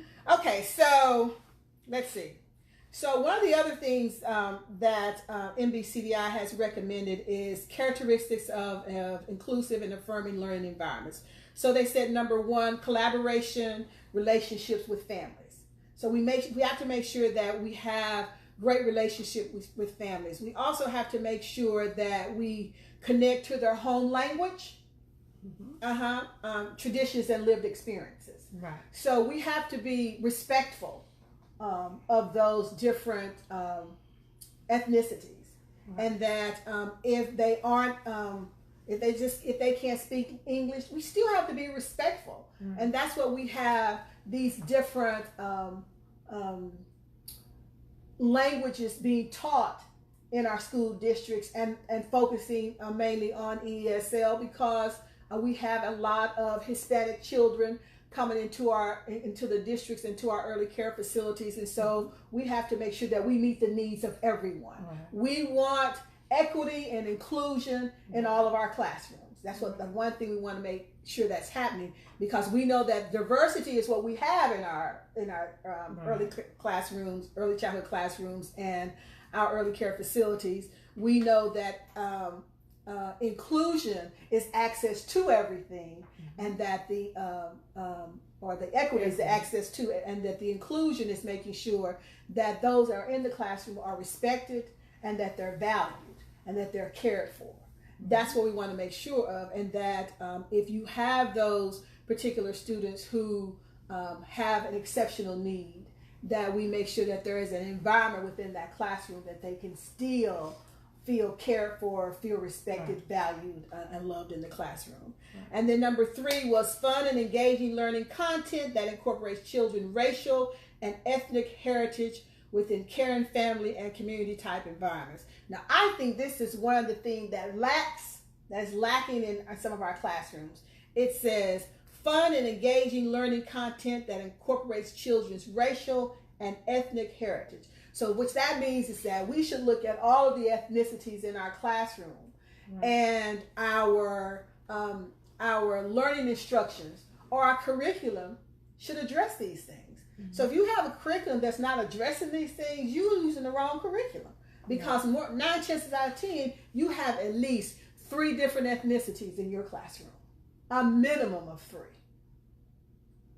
Okay. Yeah, you probably got an African American, Hispanic, and Caucasian, and white, so you have a minimum of 3, okay, and all of our background doesn't look the same, okay, and we need to be respectful of that, okay. Number 4, interactions that build on their positive and racial self-identity. Children are learning earlier now, race and identity. Okay, whether it's gender, whether it's race, or anything else, they are learning so quickly right now. And so we have to be cognizant of that this is happening and address it.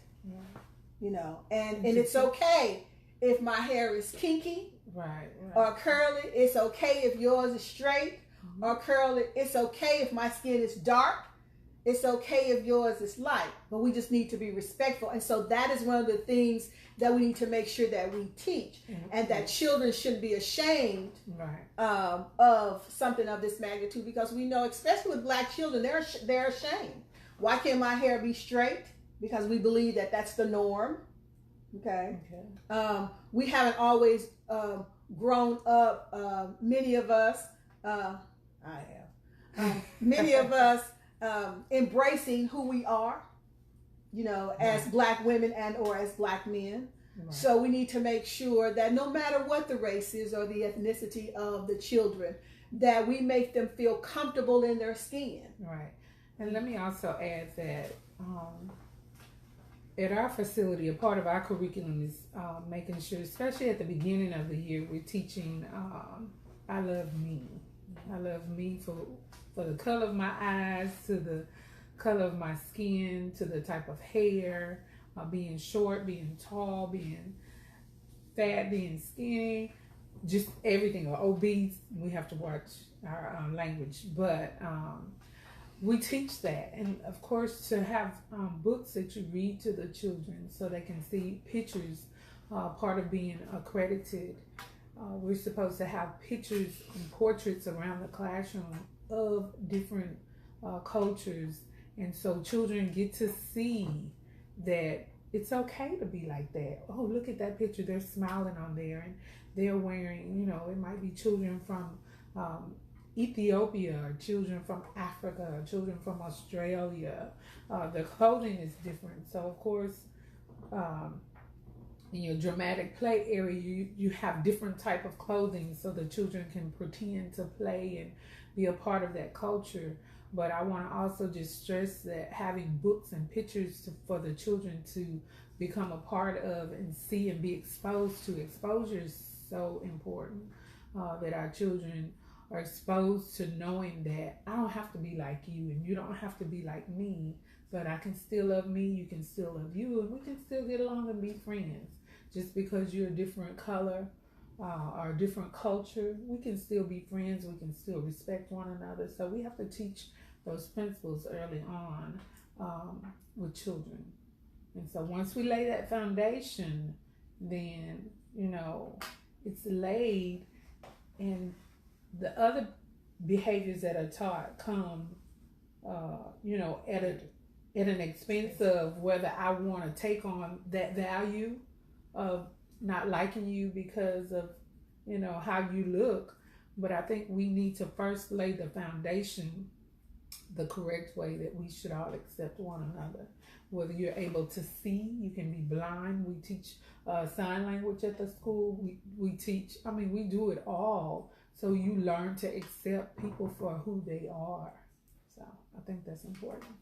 I think that's a great point that you make, Ms. Holmes. One of the other things that the paper found, it says that Black children have been found to disproportionately experience trauma, emphasize the need for trauma-informed care. So, not to say that other children don't experience. Right. I think it's just experienced for us at a higher rate, and maybe because poverty is so much higher in our neighborhoods or in the Black neighborhoods than they are in others.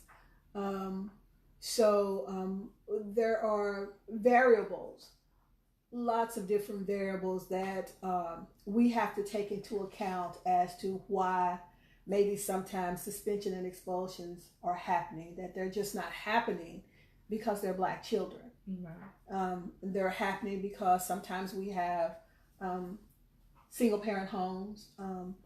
They're happening because maybe sometimes they live in poverty.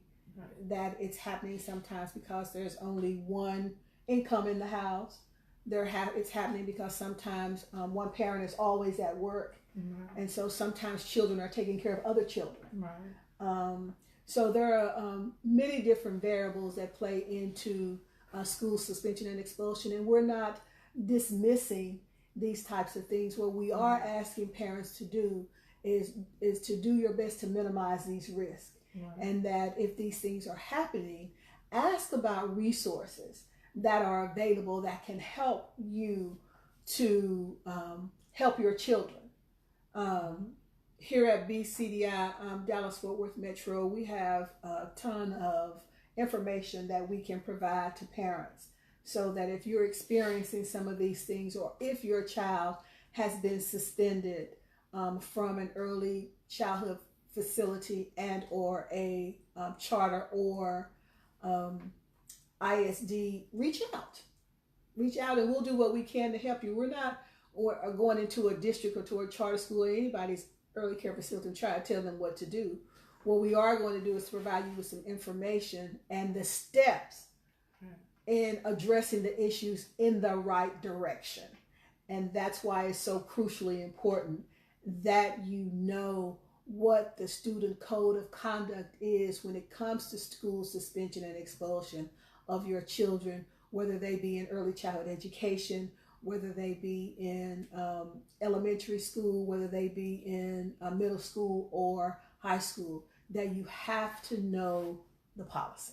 Right. Because that's the only way that you can defend and or accept whatever punishment or disciplinary action has been given to your children. And if you are in agreement or disagreement, how to file a grievance. Because all of this process, as we went through all of these districts' code of conduct, all of this is in the student code of conduct. They tell you how to file a grievance if you're not in agreement with something that has happened with your children. But you have to go and you have to get this information. And it was very easy to find on their website, believe it or not. I just Googled, or in their search bar at each district that I went to, I put in a student code of conduct, and voila, it came up just like that. So it's not difficult to find. And if you're not maybe computer literate, pick up the phone. Call them. Say, can you tell me where it is? Or can you send it to me? Can you email it to me? Because they can do that as well. Building that relationship, partnership with your school and or your child's teacher is crucial to the success of your child in their early years and throughout their educational journey. It's crucial. So we want to leave you with a couple of things, and that's strategies to ensure positive discipline practices.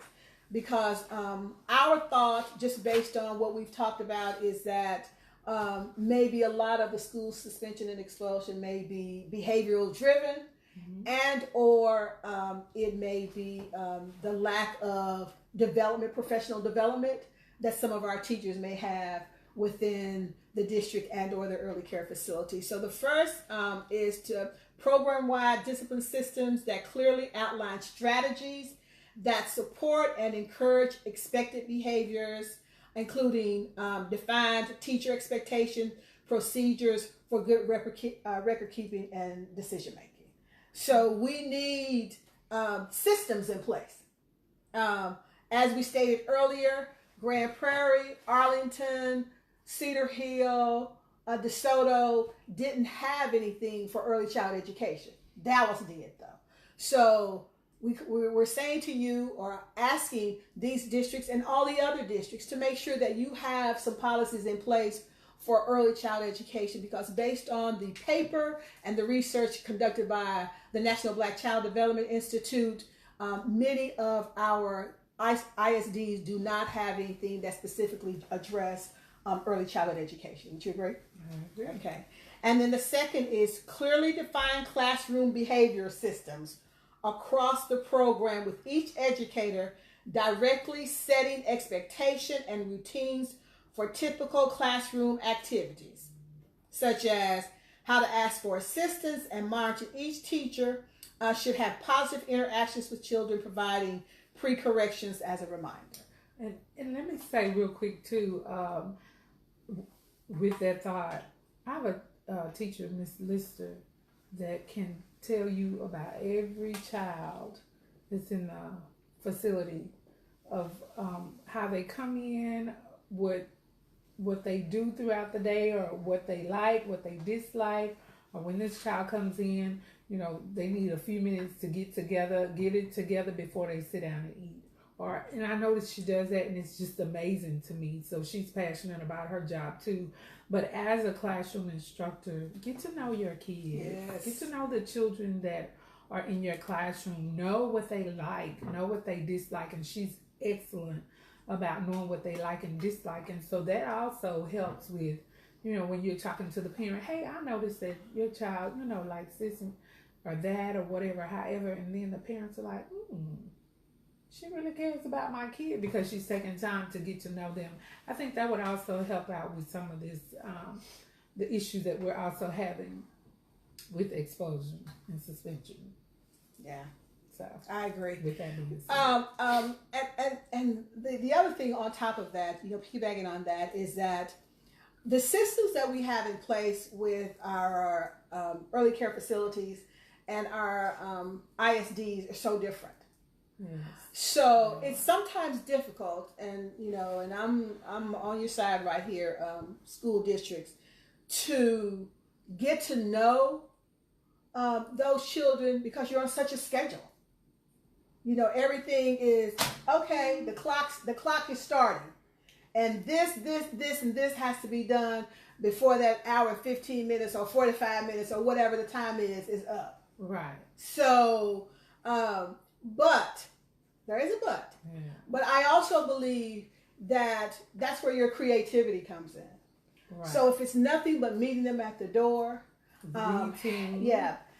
greeting them, and if you can't remember their names, creating cards for them to sit in front of them so that you can call them by their name specifically, or have them to wear a name tag, or have them to wear a special tag for that day that says, I'm special, or I'm good, or I'm beautiful. And it's also a vocabulary builder as well. Right. So we use those different words. So there are a lot of different ways that you can do this and still stay on top of what it is that the district requires you to do. Right. And as a classroom teacher, I think every teacher has children at different levels. Mm-hmm. I think you should know your children, and you should be able to hone in on if somebody's struggling.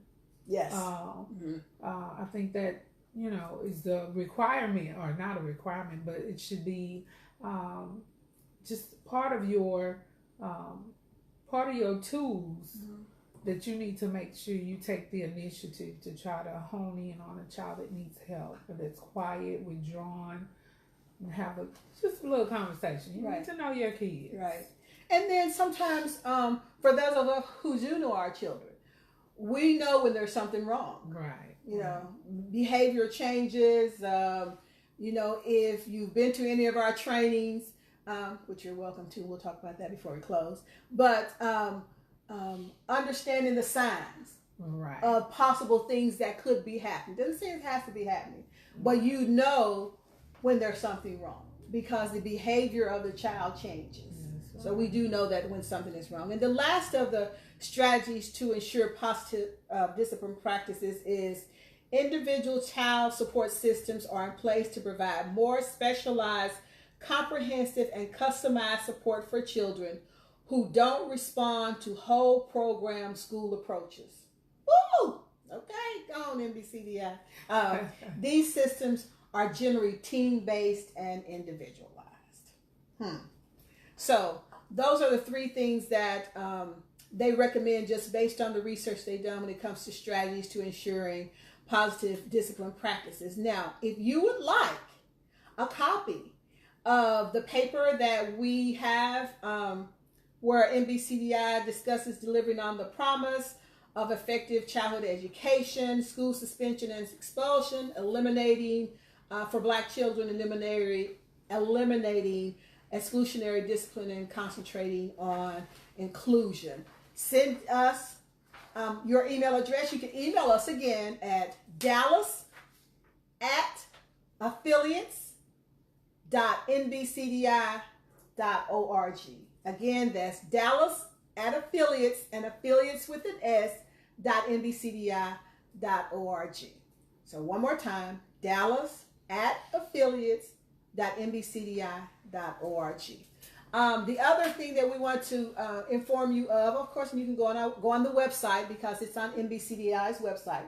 So you can always go to nbcdi.org and click on the suspension and expulsion paper, and it will download it for you if you want that copy. But if you want us to send you one, just email us again at dallas@affiliates.nbcdi.org. We'd be more than happy to send you a copy. Additionally, NBCDI's conference this year is going to be held in Chicago, Illinois. Chi-Town, here we come, stepping and swinging. I think it's Magnificent Mile. Yes, the Magnificent Mile Marriott. Yes. Where we'll be having it. The conference is September to the 28th through October 1st. So our conference will be held in Chi-Town this year, which is Chicago, Illinois. And so if you're interested in going, registration is open right now for you to register for the conference. They have early bird registration right now. So if you want to get in on that registration, please do so. We'd love to see you in Chicago. Of course, you know, the past conference was here in Dallas last year. And let me just say, we had an amazing time. And a lot of the information that we have and that was talked about here today came from focus groups and conversations that we had with educators and practitioners from early childhood facilities, as well as our ISDs and our charter schools, and also from our parents. So our parents were very active in providing their feedback for some of the information that was included in our paper, along with other affiliates throughout the country who are associated with the National Black Child Development Institute. The other thing is membership. If you want to join NBCDI, again, you can log on to nbcdi.org, click on the login button, the membership button, and join NBCDI. When you join NBCDI, you automatically join an affiliate unless you want to remain independent. You can always scroll down there and it says Dallas-Fort Worth Metro. Click on Dallas-Fort Worth Metro and it will certainly enroll you in our program so that I will know that you are on our roster and we can keep you informed of the latest and greatest things that are happening with BCDI Dallas-Fort Worth Metro. Yeah. And we need boots on the ground. And we need, we need lots of boots on the ground. So if you like to volunteer too, you can also volunteer if you don't have the resources to join. We accept volunteering too. So again, you can email us at dallas@affiliates.nbcdi.org. And then upcoming events, we have an upcoming event next month that we are calling Dining with Dads. Oh, yeah. Yeah. I mean, like, you don't know what's going on. Okay. So we have Dining with Dads. And so Dining with Dads is a initiative that we have because a lot of fathers have kind of stepped forward and said, you know, we're having these challenges with some of the moms that we may or may not be with. There's a communication problem. Right. So the W Hotel is hosting Dining with Dads for us downtown Dallas. Thank you, Yes, thank you, Doug. What's that? On June the 17th, that's Saturday 16th, the day before Father's Day, we'll be having Dining with Dads. So we're going to send that call out. You can register. It is free. You can register via Eventbrite. We'll do that within the next couple of days. So you'll see a Dining with Dads Evite or Eventbrite from BCDI Dallas-Fort Worth that's asking you to register so that you can come and let's talk about, and our men are going to lead this, so we'll just be there as support, but our men will lead this, and you can come and talk about some of the strategies maybe that we can utilize to make sure that we get both of those parents on the same page, whether you're with the other parent or not. Yes, co-parenting is a big issue right now, and that's what some of the dads have brought to us. And so we want to address that issue as well, because that could be some of the driving source too of the school suspension and expulsion, because we don't know what's going on. Sometimes both parents aren't together, so sometimes it causes an issue within inside the home. And so again, we're not trying to tell you how to run your home. We're just trying to provide those strategies or those best practices that we hope that can help you out with becoming a family and being respectful of one another as parents of children. Last but not least, we have our last event for the summer, which will be our all white party fundraiser. And again, it is a fundraiser, okay? Fundraiser. And so what we ask a lot of our listeners and our constituents and our members to do is to donate $35. And the all white party is our way of saying thank you. So you're not paying $35 to come to a party. You are donating $35, which is tax deductible, which means you can write this off. So you can't write off anything that you just paying to come pay $35 for. No, this is tax deductible, and we're opening it up so all steppers, swingers, line dancers, whatever you do, we want to invite you to come out and support us by donating that $35. And this too will be at the W Hotel in Dallas. The W Hotel has just been really very good to us. So we want to say thank you, W, and those people down there. So if you want, again, what's that date? Quinn, can you look up that date on the calendar? I think it's July the 16th or 17th. It's the day before Father's Day. It should be the 16th. Okay, so June the 16th, we'll be having Dining with Dads, okay, at the W Hotel. And we'll send the Eventbrite out. So all you have to do is sign up, okay, to come. And then in July the 27th, so save the date, July 27th, we'll be having the all-white party fundraiser at the W Hotel too as well. And so we'll send out a save the date for that too. Any comments or questions, Quinn, before we sign off?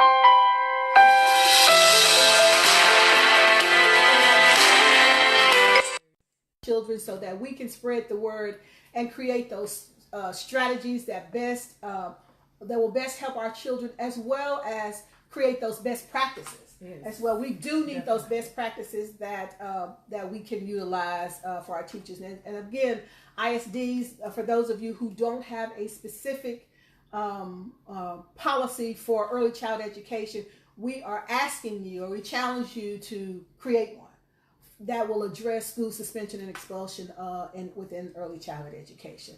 And again, I'm Dr. Nedra Washington. I am president of BCDI Dallas Fort Worth Metro, and Tabitha Holmes. I am the treasurer of BCDI Dallas. And Quinn Thomas, and I am responsible for communications, tweeting, and all that good jazz.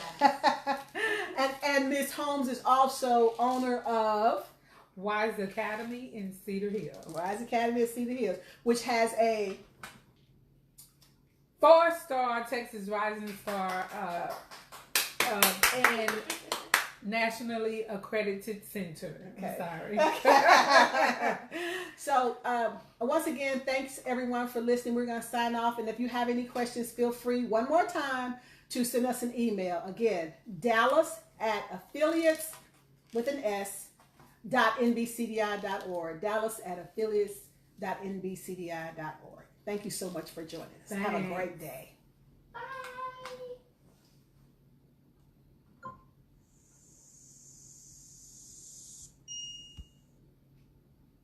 We try to do small things